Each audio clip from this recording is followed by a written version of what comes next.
আমাদের তালিকা হালনাগাদ সবসময় হচ্ছে এবং শীর্ষ সন্ত্রাসী তেমন নেই, যারা আছে তারা আগের শীর্ষ সন্ত্রাসী সহযোগী বা ওই রকম শাস্তি যাচ্ছে। আমাদের মনিটরিং, অবজারভেশন এবং ব্যবস্থা সবই নেওয়া হইতেছে এবং হালনাগাদ করা হচ্ছে। অতএব এটা নিয়ে অরিড হওয়ার কিছু নেই। আমরা যেভাবে হোক যারা আছে তাদের নাম ভাঙ্গিয়ে চলতেছে অথবা তারা মাথাচাড়া দিয়ে ওঠার চেষ্টা করতেছে, তার আগেই আমরা তাদেরকে দমন করব। এই ক্যাম্পটা মূলত দেওয়া হয়েছে এই এলাকায় অপরাধকে কমানোর জন্য, অপরাধ শূন্য পর্যায়ে নামিয়ে আনার জন্য।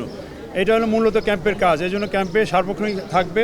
পাশাপাশি যারা স্থানীয় ব্যবসায়ী তারাও এই ক্যাম্পে গোপনে অথবা প্রকাশ্যে এসে অভিযোগ করলে মামলা হবে থানায়, কিন্তু এখানে প্রাইমারি ইনফরমেশন বা কোনো গোয়েন্দা সংবাদ দিলে এই ক্যাম্প কিন্তু ওই অনুযায়ী রিয়্যাক্ট করে কাজ করবে।